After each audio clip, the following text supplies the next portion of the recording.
Friends, మనమీ వీడియోలో in a heart beat అనే జాతీయం అంటే ఇడియోమాటిక్ ఎక్స్ప్రెషన్ గురించి నేర్చుకుందాం.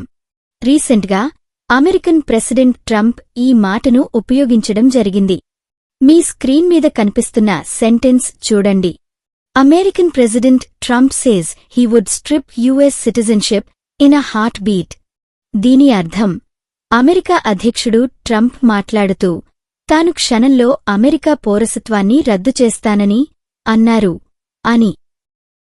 ఇన్ అ హార్ట్ బీట్ అంటే క్షణంలో, తక్షణమే, ఎటువంటి సంకోచం లేకుండా లేదా చాలా త్వరగా, వెంటనే, ఒక్క క్షణం ఆలస్యం లేకుండా అని అర్థం. ఈ ఎక్స్ప్రెషన్ ఉపయోగించి కొన్ని సెంటెన్సెస్ నేర్చుకుందాం. If my best friend needed help, I would be there in a heartbeat. నా ప్రాణ స్నేహితుడికి సహాయం అవసరమైతే నేను మరు క్షణంలో అక్కడ ఉంటాను.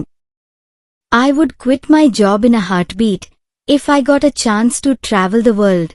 ప్రపంచాన్ని చుట్టిరావడానికి అవకాశం వస్తే నేను నా ఉద్యోగాన్ని ఒక్క క్షణం ఆలస్యం చేయకుండా వదిలేస్తాను.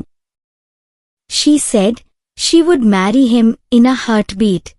తను ఏమాత్రం ఆలోచించకుండా అతడిని పెళ్లి చేసుకుంటానని ఆమె చెప్పింది. He would buy that car in a heartbeat if he had the money. అతని వద్ద డబ్బు ఉండి ఉంటే ఆ కారును ఒక్క క్షణం ఆలస్యం చెయ్యకుండా కొనేస్తాడు.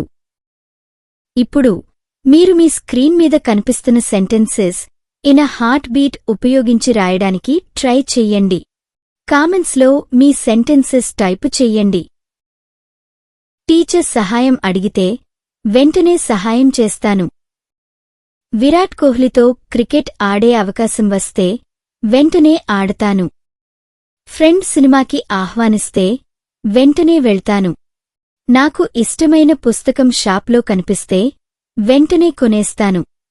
ఫ్రెండ్స్, వీడియోకి ఒక లైక్ ప్రెస్ చెయ్యడం, షేర్ చెయ్యడం, ఛానల్ సబ్స్క్రైబ్ చేసుకోవడం మరిచిపోకండి.